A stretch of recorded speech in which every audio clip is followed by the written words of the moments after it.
২৮ September ১৯৯২ নেপালের রাজধানী কাঠমান্ডু বিমানবন্দরে অপেক্ষা করছিল শত শত স্বজন। আর কয়েক মিনিটের মধ্যেই অবতরণ করার কথা একটি আন্তর্জাতিক যাত্রীবাহী বিমানের। সবকিছু স্বাভাবিকই মনে হচ্ছিল। পাইলট এয়ার ট্রাফিক কন্ট্রোলের সঙ্গে নিয়মিত যোগাযোগ করছেন। যাত্রীরাও হয়তো ভাবছেন আর কিছুক্ষণের মধ্যেই তারা গন্তব্যে পৌঁছে যাবেন। কিন্তু কেউ জানতেন না বিমানটি ধীরে ধীরে এমন একটি উচ্চতা নেমে আসছিল যেখানে সামনে দাঁড়িয়েছিল হিমালয়ের একটি পাহাড়। কয়েক মুহূর্ত পরেই রেডিও যোগাযোগ হঠাৎ বন্ধ হয়ে যায়। তারপর একটি বিকট শব্দ। আর মাত্র কয়েক সেকেন্ডের ভুলে প্রাণ হারান বিমানে থাকা ১৬৭ জনের সবাই। কিভাবে এমন একটি দুর্ঘটনা ঘটল? এটি কি পাইলটের ভুল ছিল, নাকি বিমানবন্দরের সীমাবদ্ধতা, নাকি একাধিক ছোট ভুল একত্রিত হয়ে তৈরি হয়েছিল এক ভয়াবহ পরিণতি? আজকের ভিডিওতে আমরা জানবো পাকিস্তান ইন্টারন্যাশনাল এয়ারলাইন্স ফ্লাইট 268 এর ক্র্যাশের সম্পূর্ণ ঘটনা, শুরু থেকে একদম তদন্ত শেষ পর্যন্ত। ভিডিওটি একটু স্কিপ না করে একদম শেষ পর্যন্ত দেখবেন আশা করি। আর ভিডিওটি ভালো লাগলে অবশ্যই চ্যানেলটি সাবস্ক্রাইব করে দেবেন।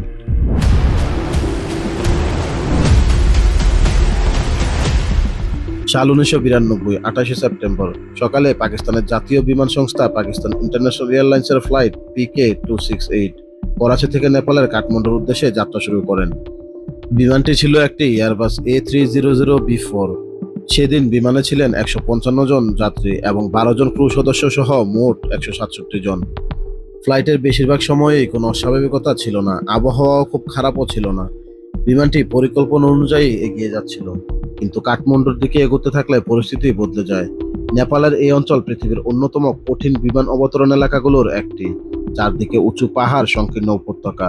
আর সেই সময় বিমানবন্দরের প্রযুক্তিগত সীমাবদ্ধতা সব মিলিয়ে পাইলটদের অত্যন্ত সতর্ক থাকতে হতো।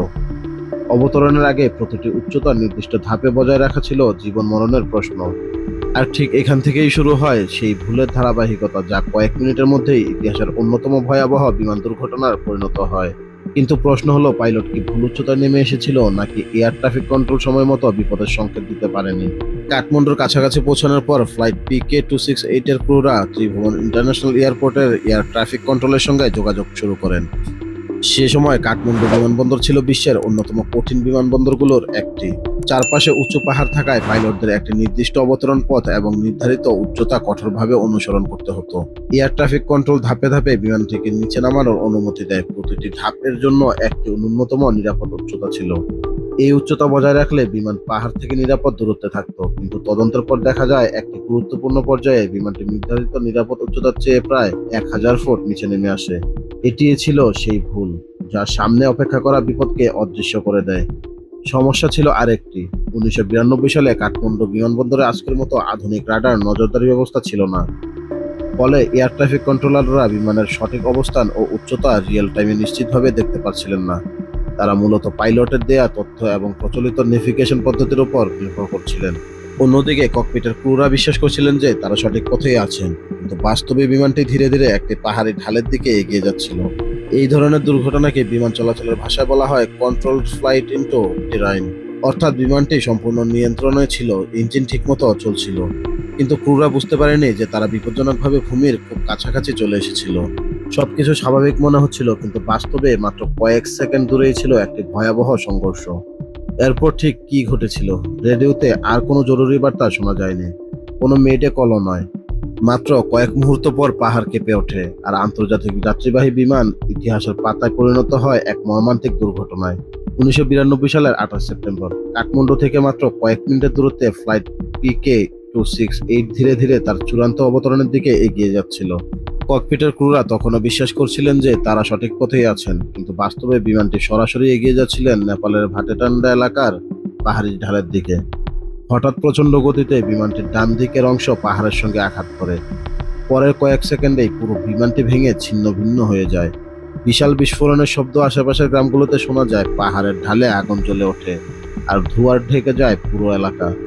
রেডিওতে আর কোনো বার্তা আসেনি, কোনো জরুরি ঘোষণাও নয়, কোনো শেষ সতর্কবার্তাও নয়। দুর্ঘটনাটি এতটাই ভয়াবহ ছিল যে বিমানে থাকা ১৬৭ জনের একজনও বেঁচে ছিলেন না।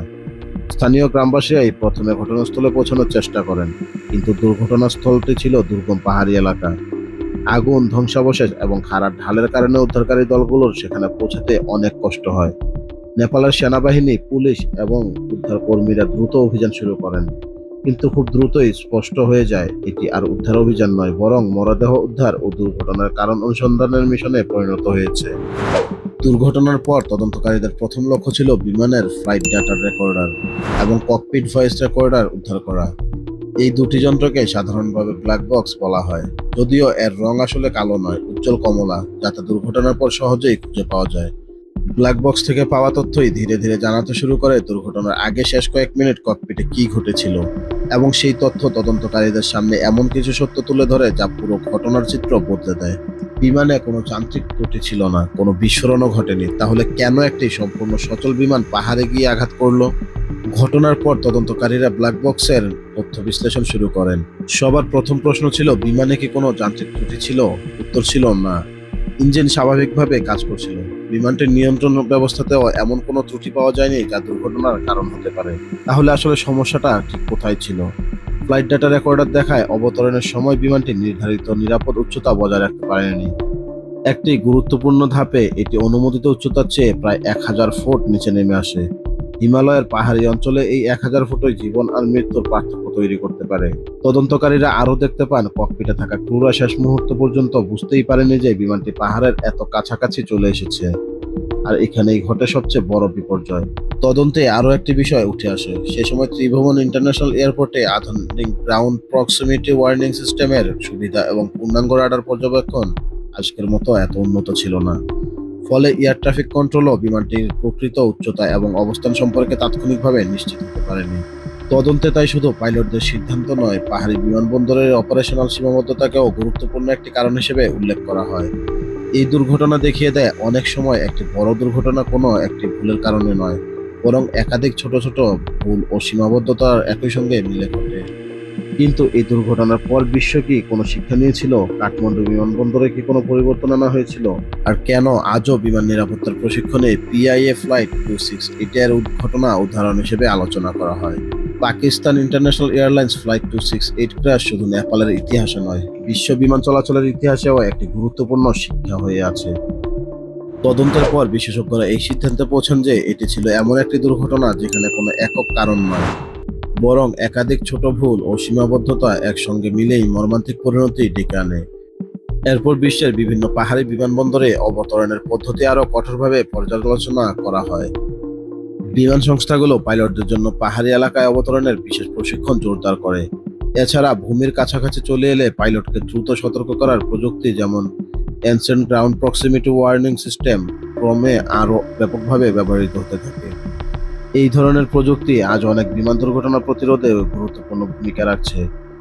কাঠমান্ডুর মতো চ্যালেঞ্জিং বিমানবন্দরগুলোতেও ধীরে ধীরে নেভিগেশন ব্যবস্থা এবং নিরাপত্তা প্রক্রিয়া উন্নতি আনা হয়। তবে প্রযুক্তি যতই উন্নত হোক, একটি বিষয় আজও অপরিবর্তিত।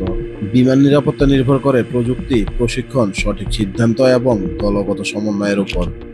এই দুর্ঘটনা আমাদের মনে করিয়ে দেয়, কখনো কখনো মাত্র কয়েক মিনিটের ভুল হিসাব বা ভুল ধারণা শত শত মানুষের জীবন কেড়ে নিতে পারে। 1992 সালের সেই দিনে করাচি থেকে যাত্রা করা একটি সাধারণ আন্তর্জাতিক ফ্লাইট আর কখনো গন্তব্যে পৌঁছতে পারেনি। বিমানে থাকা 167 জন মানুষ, যাত্রী ও ক্রু, কেউই আর তাদের পরিবারের কাছে ফিরতে পারেননি। আজ 3 দশকেরও বেশি সময় ধরে পিআইএ ফ্লাইট 268 কেবল একটি বিমান দুর্ঘটনার নাম নয়, এটি একটি সতর্কবার্তা যে বিমান চলাচলের ছোট ভুলও কখনো কখনো ছোট থাকে না। আর সেই কারণে আজও বিশ্বের বিভিন্ন এভিয়েশন প্রশিক্ষণ কর্মসূচিতে এই দুর্ঘটনার শিক্ষা আলোচনা করা হয়, যাতে ভবিষ্যতে এমন ট্র্যাজেডি আর না ঘটে। যদি ভিডিওটি আপনার কাছে তথ্যবহুল মনে হয়, তাহলে একটি লাইক দিয়ে আপনার মতামত কমেন্টে জানাতে পারেন। আর ইতিহাস, রহস্য ও বাস্তব ঘটনার এমন আরও গবেষণাভিত্তিক ভিডিও পেতে আমাদের চ্যানেলটি সাবস্ক্রাইব করতে ভুলবেন না। Thank you for joining us on this journey.